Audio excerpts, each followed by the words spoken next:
Boa noite, irmãos. Minha saudação aos irmãos encarnados e desencarnados. Sejam todos bem-vindos a esta casa de luz. Que nossos irmãos encontrem alívio e consolo para seus males físicos e espirituais. E para aqueles irmãos que aqui chegam pela primeira vez, encontrem o auxílio que necessitam. Recados. Pedimos sempre que desliguem seus celulares para que não haja interferência. A equipe espiritual já se encontra neste salão, preparando os irmãos para receberem seus tratamentos. Pedimos também a colaboração para a montagem das cestas básicas aos irmãos necessitados. Toda doação é bem-vinda, o lar agradece. Na nossa livraria temos uma ação do Banco de Alimentos, uma ação entre amigos, quem puder e quiser ajudar. É só passar na livraria e adquirir, então, essa ação que tem vários prêmios, que correrá pela Loteria Federal no dia 9 de agosto. Então, quem puder dar uma ajudinha para o Banco de Alimentos é muito importante. E também solicitamos para as pessoas que estejam com dor de garganta, coriza, tosse ou algum outro sintoma gripal que usem máscara, evitando assim o contágio de outras pessoas. Agora será feita a leitura do Evangelho segundo o Espiritismo, aberto ao acaso.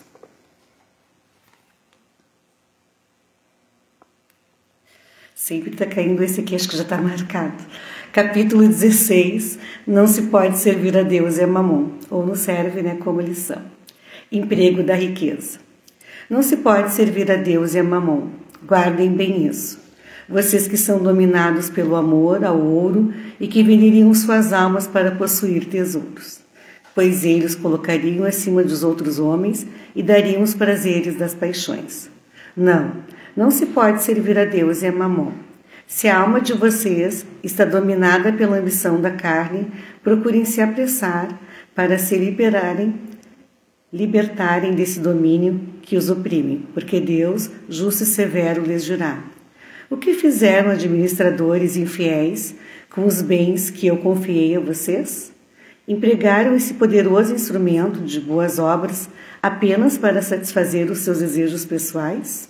Que assim seja.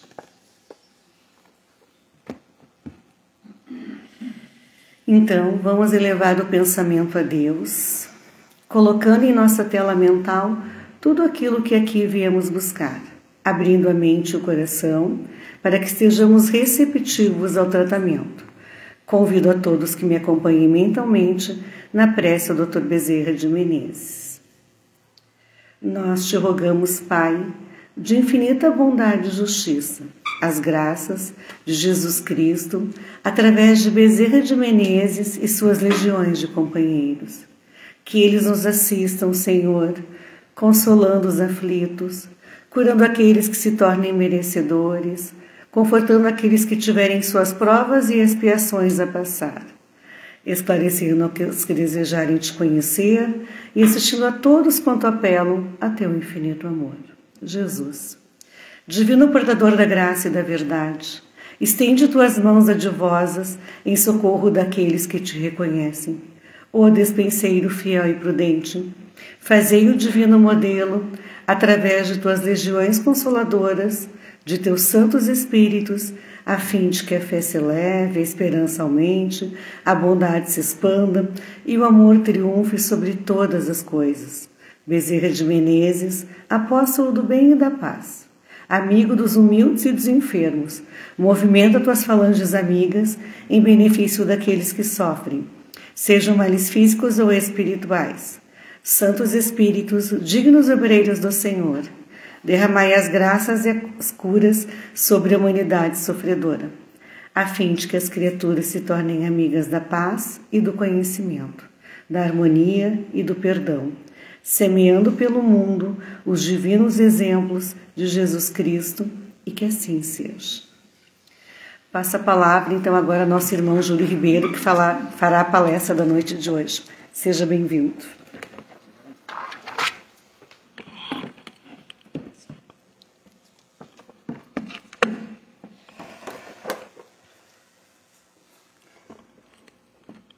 Muito boa noite a todos. Boa noite. Boa noite a todos. Boa noite. E agora os vivos responderam também. É uma satisfação muito grande estar aqui nesta noite com os senhores e as senhoras, para que durante alguns minutos a gente possa conversar um pouquinho sobre a nossa caminhada neste mundo, que nós possamos falar um pouquinho sobre o Evangelho do Cristo à luz do Espiritismo, que nesses breves minutos que vamos estar aqui todos nós reunidos nesse templo de luz, nesta casa de oração, nós possamos nos conectar com os planos mais altos, que nós possamos colocar o Papai do Céu na nossa tela mental, para que todos nós possamos estar harmonizados, asserenados, para que o trabalho possa fluir de uma forma muito tranquila e natural, e para que o principal aconteça, que cada um dos senhores e das senhoras saiam daqui muito melhores do que aqui chegaram. Este é o objetivo do trabalho da noite de hoje. É o propósito, é o desejo meu, da equipe de trabalho da Casa dos Médiuns e também da equipe espiritual, para que todos vocês possam sair daqui muito melhores do que aqui chegaram. O porquê estão aqui, cada um de vocês sabe, tem um motivo, tem um objetivo porque estão vindo aqui. E eu espero que alcancem. Tem algumas páginas da história que contam que mais ou menos lá no ano de 1830 ou 33, o Charles Darwin, o homem que desenvolveu a teoria da evolução humana, ele esteve no Brasil. Bahia, Rio de Janeiro, São Paulo, pelo que conta ali nas páginas que eu dei uma lida. E aí então diz que naquela época o Darwin ele viajava pelo mundo, assim, conhecendo o país, conhecendo a cultura, os costumes das pessoas. E aí o meio de locomoção principal da época era navio. Ele ia viajando no navio dele, diz que ele tinha um diário de bordo, onde ele ia anotando ali as coisas que ele observava, que ele analisava, costumes das pessoas, do povo, entendeu? Outras questões culturais, e ele ia anotando tudo. Aí a história conta então que ele esteve no Brasil, lá na Bahia, Rio de Janeiro, Recife.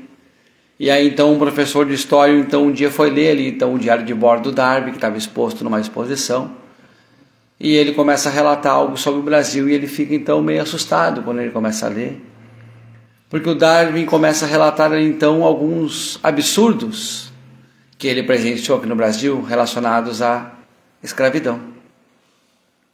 É um país muito bonito, muito lindo, com uma cultura muito rica, paisagens exuberantes, uma fauna muito variada e linda, mas ele começa a relatar alguns fatos que ele viu, aonde uma das casas que ele estava hospedado, um menino de 14 anos de idade foi espancado quase até a morte porque não havia concluído o trabalho que a ele foi dado.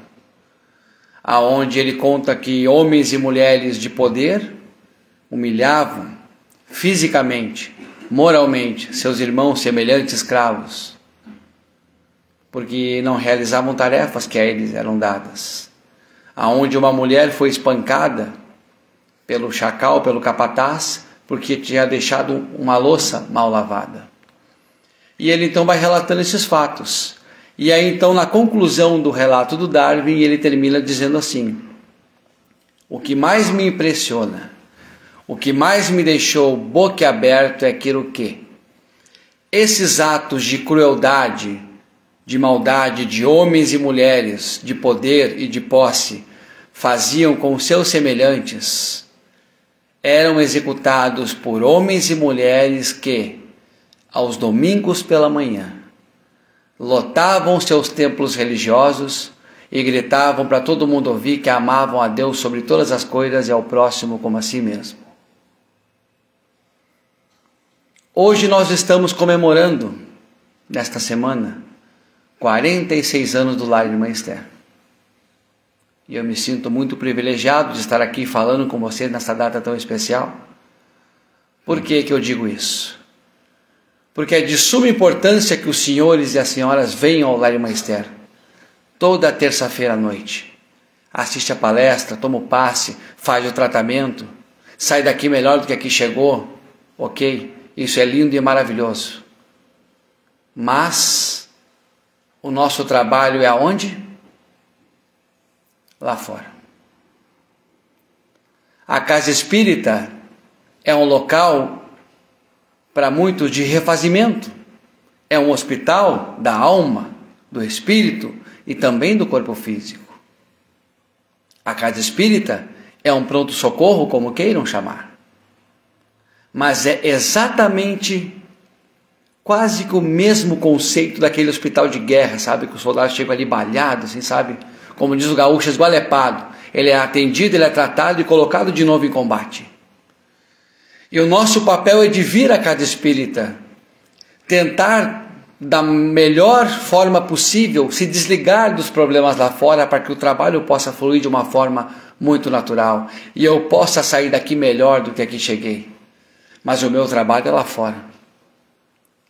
Meu trabalho é colocar em prática tudo aquilo que a casa espírita apresenta para mim. Porque nós costumamos adentrar a casa espírita, aquela velha frase que a gente já ouviu, pela dor ou pelo amor. Eu, no meu caso, foi pelo amor. Minha esposa está aqui, né, fazer um grau, né, foi pelo amor. Né? Fui apresentado por ela a doutrina espírita. Chegava aqui, sentava nesses bancos aqui, né? Eu olhava assim, todo mundo de branco, pensava, vai aparecer um monte de coisa, vai começar a voar cadeira, voar coisa aqui. E eu escutava as pessoas aqui na frente falando de vida após a morte, reencarnação, reforma íntima. Eu dizia, nada a ver isso daí, cara. Até que foi o quê? Não, pera um pouquinho. Tem um sentido nisso. E aí então eu comecei a estudar e hoje estou aqui com essa cara de pau falando para vocês. Por quê? Porque a casa espírita nos traz sempre até ela, 99,% das vezes, pela dor. A gente chega aqui com um problema físico, espiritual, sentimental, uma angústia, uma mágoa, um problema psicológico. Somos atendidos, tratados pela equipe de trabalho, pelos médicos, pela equipe espiritual. Saio daqui melhor do que aqui cheguei, ok. Mas muitas vezes a gente vê assim, eu já fiz desobsessão, eu já tomei não sei quantos litros de água fluidificada, faço evangelho no lar, leio, estudo, mas parece que não anda. Porque é algo bem importante que eu vou dizer agora aos senhores e às senhoras. Nós precisamos vir aqui, mas quando saímos naquela portinha lá, precisamos mudar. Precisamos fazer uma reflexão. Precisamos mudar, e eu sei que muitas vezes, para todos nós, a mudança dá medo. A gente acha que não vai dar, que eu não consigo, mas eu preciso passar por todo esse processo de mudança, de atitudes, de comportamento, de hábitos, de costumes, companhias, locais que eu frequento, para que a mudança possa vir na minha vida. Porque a casa espírita, o Lar Irmã Esther, está aqui há 46 anos, atendendo a todos que adentram aquela porta. E ele vai estar aqui sempre atendendo a todos que adentrarem esta porta. Mas na casa espírita, eu entro pela dor e vou passando pelo tratamento, pelos processos da casa, e ao mesmo tempo, a casa espírita vai inserindo em mim, vai introduzindo no meu ser a importância que tem a caridade, a importância que tem o amor ao próximo, a importância que tem amai-vos uns aos outros como eu vos amei, nos fala aquele homem lá lindo, maravilhoso, numa cruz lá, no seu momento de maior dor e sofrimento, na sua passagem, com uma coroa de espinho na testa. O que foi o ato dele? Perdoa-nos, meu Pai, eles não sabem o que fazem. A doutrina espírita vai me ensinando a importância que tem essa palavrinha chamada perdão. Difícil, eu sei, mas ela vai trazendo para a nossa vida alguns itens, alguns aspectos, para que a gente possa automaticamente, buscando ser uma pessoa melhor e resolvendo algumas coisas. Ela vai me mostrando a importância que tem a caridade, seja ela material, seja ela moral, e ela automaticamente vai de uma forma muito sutil, muito leve, me despindo da veste do egoísmo e do orgulho. Porque às vezes estamos lá fora com N problemas no campo espiritual e psicológico.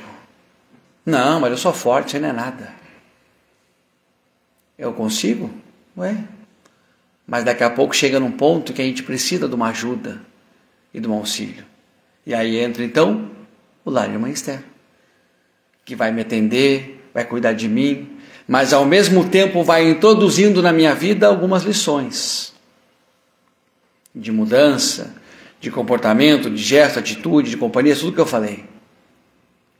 Compreendem que eu quero dizer que é muito importante toda terça-noite vocês estarem aqui, mas é muito importante nós levarmos tudo isso da porta para fora, porque lá que está o trabalho, porque lá está a minha busca real.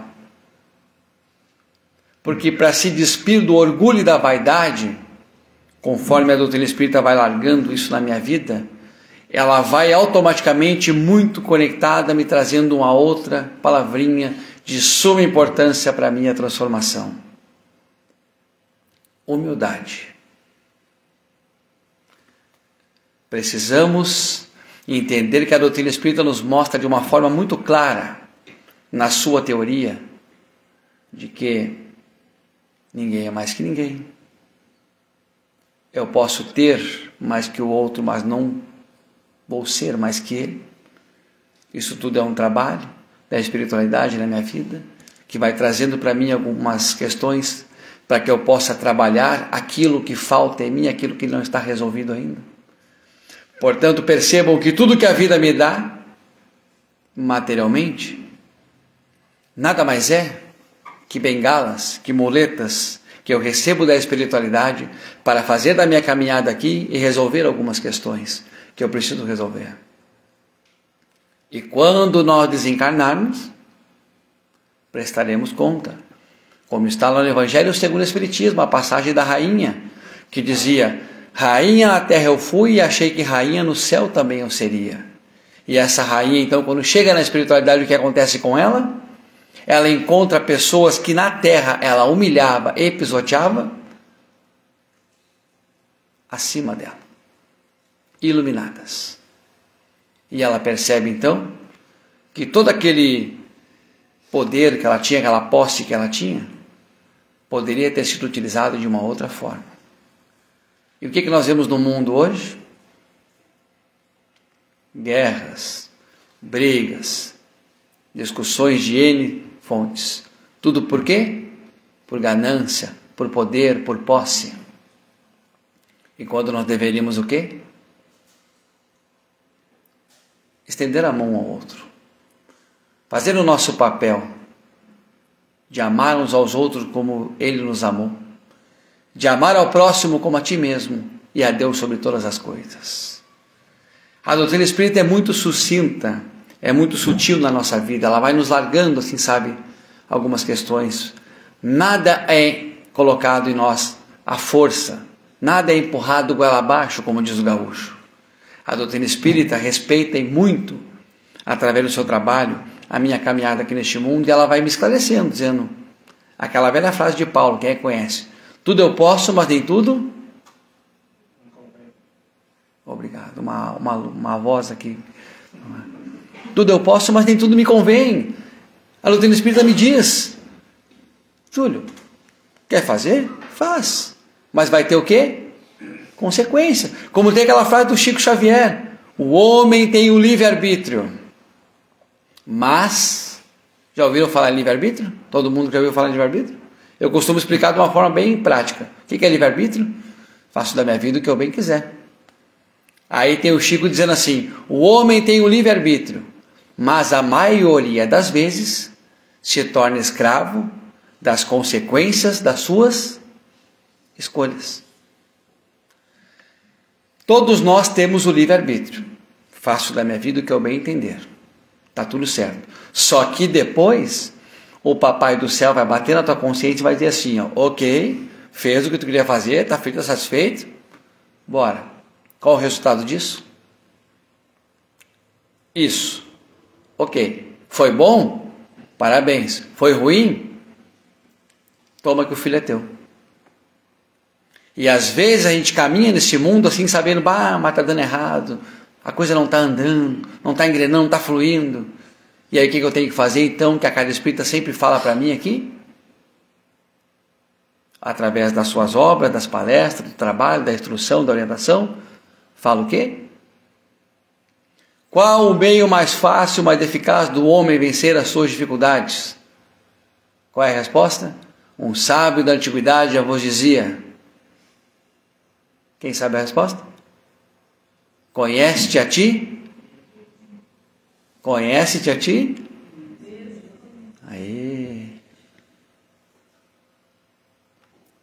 Vir à casa espírita, absorver o conhecimento, a clareza, a instrução, a orientação, receber o passe, receber as boas energias e fazer a mudança. E para fazer a mudança eu tenho que conhecer a mim mesmo. Só que às vezes neste mundo a gente gosta de conhecer muito a vida do outro, né? É mais divertido, né? É mais aventureiro, né? É mais legal. Vai dizer que não é. Tem uns dando risada para mim, né? Mas eu preciso fazer o autoconhecimento para saber o que está acontecendo comigo. Só que às vezes adentrar para dentro desta caverna que eu tenho dentro de mim assusta, arrepia o cabelo, dá medo. Mas nós temos que fazer. Porque é isso que a doutrina espírita traz para mim. A busca pelo autoconhecimento. O nosso trabalho aqui neste mundo, ele não é fácil nem um pouco, gente. Mas este mundo também é bom. Ele pode ser um mundo melhor para todos nós. Só que nós temos que entender as questões que há dentro da nossa vida.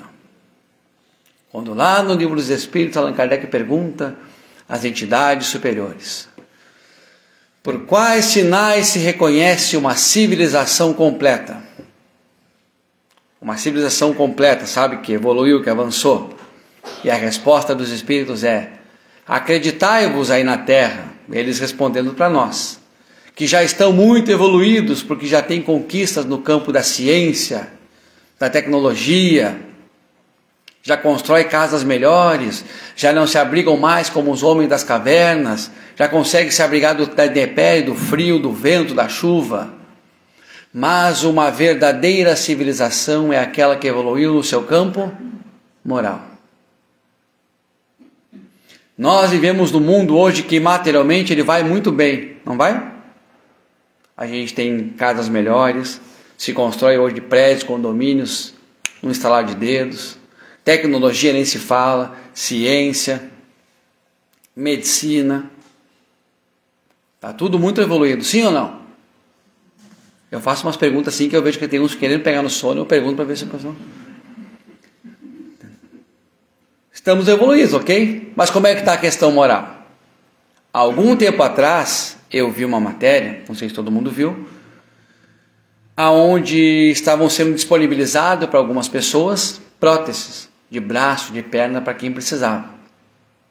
De graça, pelo governo, no estado aqui do Brasil. Isso é evolução? É. Desenvolvimento de próteses para quem precisa, não é evolução material, evolução na medicina, ok. Sabe o que estava acontecendo? Era de graça, era doado pelo governo. E algumas pessoas estavam cobrando. Quem dava mais entrava primeiro na fila. Tem desenvolvimento material? E o moral? Nós temos algo na nossa mão de suma importância, telefone celular. É bom, é útil, vai dizer que não é. Para fazer tudo. Qual foi a última vez? Eu não lembro a última vez que eu entrei num banco para fazer alguma coisa. Mas isso aqui também serve para incitar o mal. Briga, difamar uma pessoa. Mas também serve para semear o bem, publicar coisas boas, falar de coisas boas. WhatsApp, tecnologia, ou a gente conversa com alguém em qualquer lugar do mundo, tranquilo, de boa, né? Antigamente mandava uma carta, esperava vir a resposta, né? Mandava uma carta que um parente tinha falecido, quando chegava a resposta já estava na missa de sétimo dia, né? Mas o que acontece? E eu sempre costumo brincar e dizer aqui, vocês sabiam que quando vocês desencarnarem, vocês vão sentar na frente do anjo da guarda de vocês, ele vai passar para vocês lá um relatório de como é que foi a caminhada de vocês aqui na Terra? Sabiam disso? E aí vocês vão estar sentados aqui que nem eu, assim, tipo aqui, e atrás vai ter uma tela, desse tamanho aqui, passando o WhatsApp de vocês. Imagina? E detalhe, é um sistema lá tão evoluído que até as mensagens que tu apagou vai aparecer. O primeiro grupo vai aparecer o da família. Sabe por que isso? Porque, como tem aquela frase do apóstolo Paulo, somos vigiados 24 horas por dia por uma nuvem de testemunhas. O plano espiritual. Papai do céu está sempre nos olhando. Nuvem de testemunhas, boas e ruins. Aquelas que cada conquista, cada passo para frente meu, elas comemoram e ficam felizes. E aquelas que quando eu tropeço, eu erro, eu caio, ficam felizes também. Quais eu vou atrair para mim? Aquelas que eu estiver sintonizado. Orai e vigiai até mesmo os vossos pensamentos, me ensina a doutrina espírita. Orai e vigiai até mesmo os vossos pensamentos. Porque às vezes a gente acha que é só um pensamento. Ah, eu pensei, mas não fiz. Bom, vou dar uma dica para você que eu sempre dou aqui. Tem um livro do Chico Xavier chamado Pensamento e Vida. Leiam. Eu prometo a vocês que vocês vão pensar umas 30 vezes antes de pensar alguma coisa. Vão pensar antes de pensar. Porque a nossa caminhada neste mundo, a história que eu escrevo neste mundo, ela depende única e exclusivamente de mim. E o nosso trabalho é esse.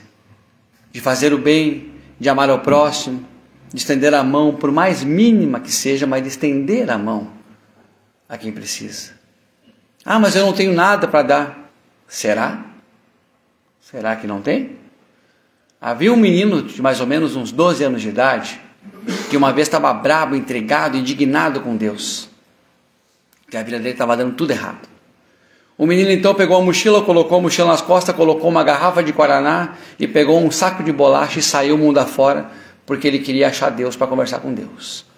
Saiu caminhando assim alguns passos de casa, caminhou assim mais ou menos 1 hora, ele cansou, sentou numa praça, no banco da praça, e quando ele puxou da mochila assim para comer, que estava com fome e com sede, ele puxou a garrafa de guaraná e o pacote de bolacha, olhou para o lado, tinha sentado ao lado dele um senhor morador de rua.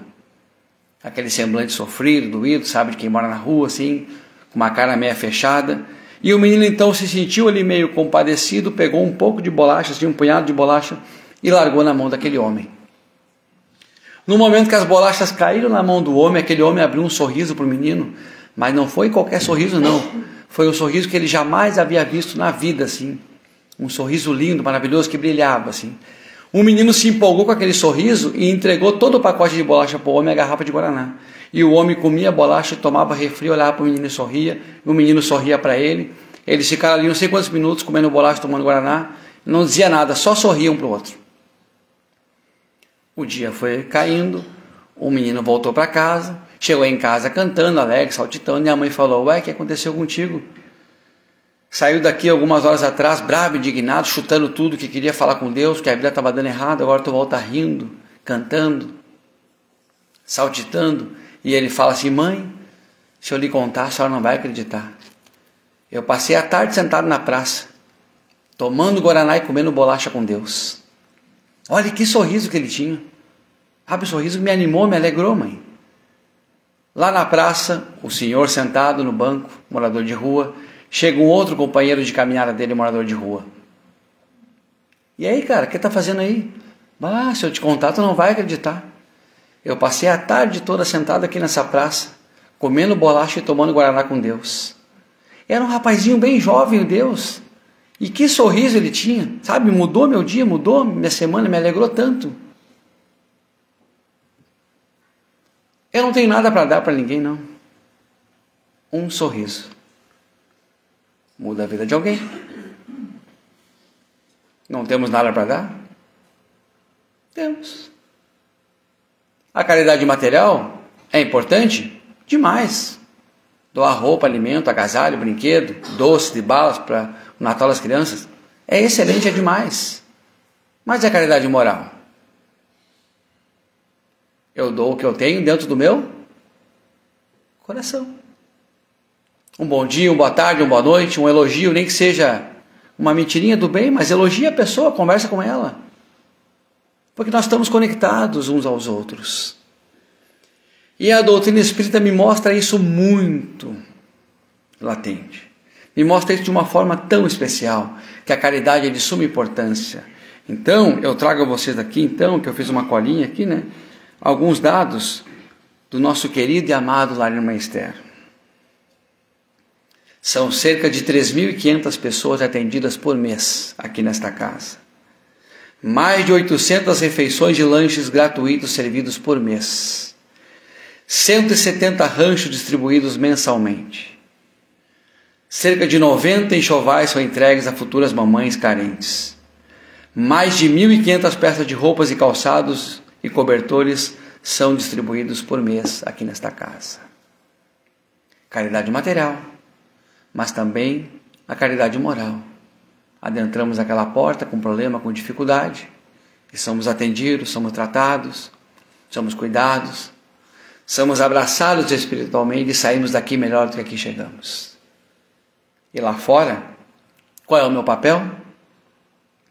De receber aqueles que adentram a minha vida, que cruzam o meu caminho, abraçar eles espiritualmente, sorrir para eles, fazer todo o bem a quem cruza a minha caminhada.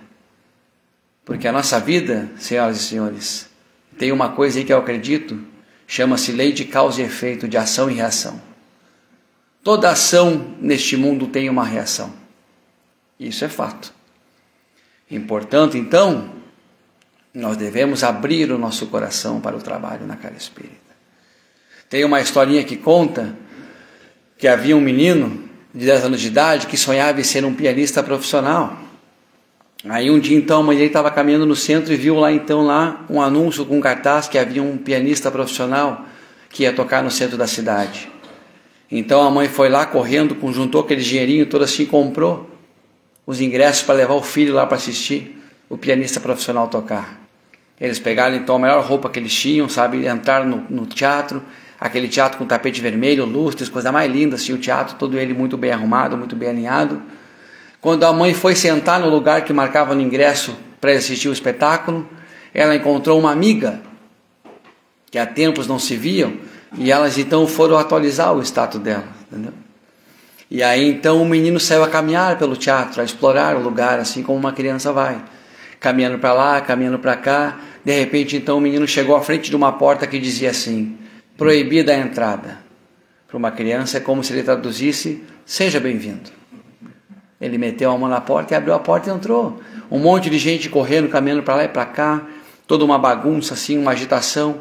Ele então cruzou no meio das pessoas, subiu uma pequena escada e quando ele viu, estava ali, em cima do palco, sob um tapete vermelho redondo, preto, brilhoso, lindo, assim robusto, um piano profissional.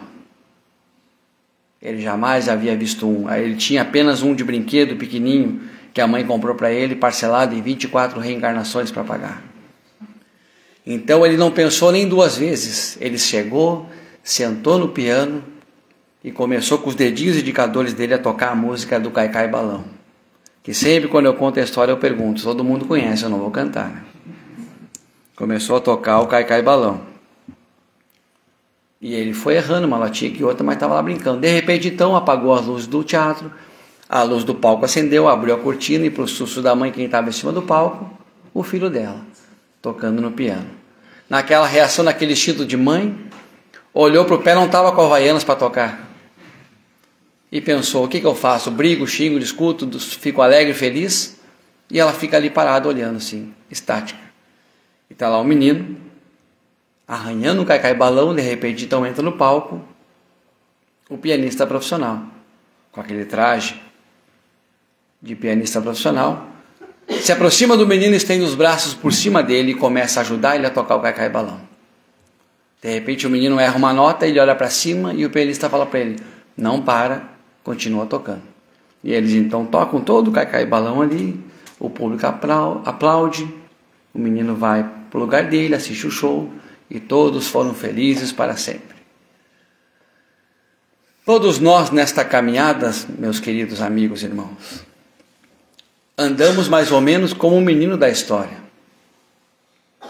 tentando tocar o nosso cai-cai balão. E às vezes a gente vai errar uma nota. E aí a gente olha para cima e aí então, quem entra na minha vida?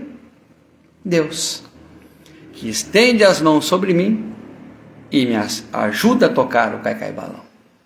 E aí quando eu erro, eu olho para cima e ele fala o quê? Não para, continua tocando. Porque a nossa caminhada neste mundo, ela vai ser de acerto e de equívocos. Infelizmente ou felizmente. Mas tudo é aprendizado. Porque nós somos regidos por um Pai que sabe que nós somos imperfeitos em alguns aspectos. Mas Ele sabe que é nos dando a oportunidade do aprendizado que eu vou me tornar perfeito. Todos nós aqui somos pedras preciosas sendo lapidadas. Somos anjos em criação. Somos um ferro ser esquentado para ser malhado. E o nosso trabalho aqui é no despir do orgulho da vaidade, colocarmos em nós a camiseta da paz, da fraternidade, do progresso, da evolução, da igualdade e, acima de tudo, da caridade, para que nós possamos seguir uma caminhada muito melhor. E como nos diz o nosso querido e amado apóstolo Paulo, ainda que eu fale todas as línguas dos homens e dos anjos, ainda que eu fale todas as línguas dos anjos e dos homens, se eu não tiver amor, eu serei apenas um bronze que ressona num sino que retine. Ainda que eu tenha o dom das profecias, que eu saiba todas as ciências, que eu possua um tamanho grau de fé que me permita mover uma montanha, se eu não tiver amor, eu nada serei. Mesmo que eu doe todos os meus bens aos pobres e permita que o fogo consuma meu corpo, se eu não tiver amor, eu nada serei.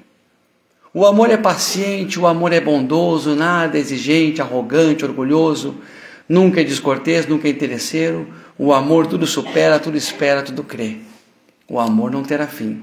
As profecias sim, as línguas se calarão e a profecia terá o seu termo. Imperfeito é o meu conhecimento, mas quem sabe o que for perfeito aparecer, o imperfeito desaparecerá.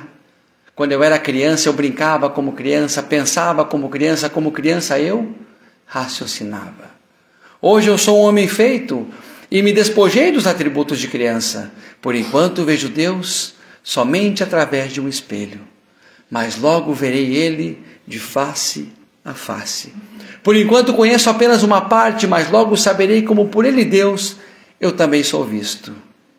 Agora temos 3: fé, esperança e amor, mas o mais excelente sempre será o amor. Que assim seja.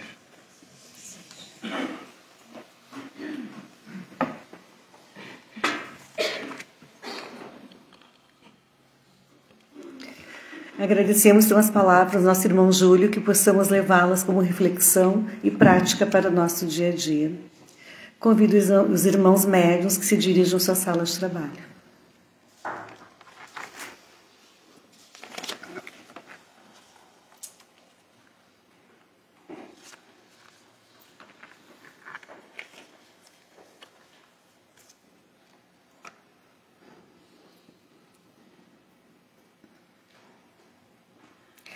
Quem tem a ficha azul do passe isolado e a ficha rosa do passe magnético pode se dirigir à sala de tratamento.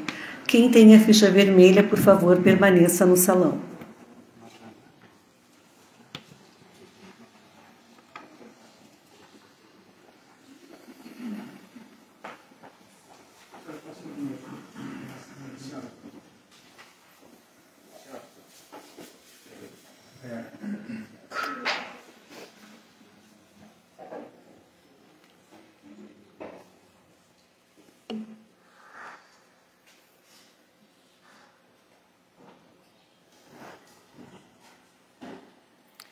Então vamos todos novamente elevar o pensamento a Deus e a Jesus, mentalizando tudo aquilo que aqui viemos buscar e que possamos sair daqui em melhores condições quando chegamos, estendendo também a nossa oração, a nossa vibração a todos que não puderam aqui comparecer.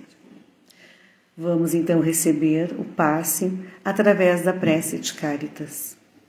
Deus, nosso Pai, que sois todo poder e bondade, dai a força àquele que passa pela provação, dai a luz àquele que procura a verdade, ponde no coração do homem a compaixão e a caridade. Deus, dai ao viajor a estrela guia, ao aflito a consolação, ao doente o repouso. Pai, dai ao culpado o arrependimento, ao espírito a verdade, à criança o guia, ao órfão o Pai. Senhor, que a vossa bondade se estenda sobre tudo o que criaste. Piedade, Senhor, para aqueles que vos não conhecem. Esperança para aqueles que sofrem. Que a vossa bondade permita aos Espíritos Consoladores derramarem por toda parte a paz, a esperança e a fé. Deus, um raio, uma faísca do vosso amor pode abrasar a terra. Deixai-nos beber nas fontes dessa bondade fecunda e infinita. E todas as lágrimas secarão, todas as dores se acalmarão. Um só coração, um só pensamento subirá até vós, como um grito de reconhecimento e de amor. Como Moisés sobre a montanha, nós vos esperamos com os braços abertos. Ó poder, ó bondade, ó beleza, ó perfeição, e queremos de alguma sorte merecer a vossa misericórdia. Deus, dai-nos a força de dar progresso, a fim de subirmos até vós. Dai-nos a caridade pura, dai-nos a fé e a razão, dai-nos a simplicidade que fará das nossas almas o espelho onde se deve refletir a vossa puríssima imagem, e que assim seja. Quem tem a fichinha vermelha, por favor, se dirija ao Salão João Landel, aqui à nossa esquerda, e a todos uma excelente noite e que vão com a paz de Jesus.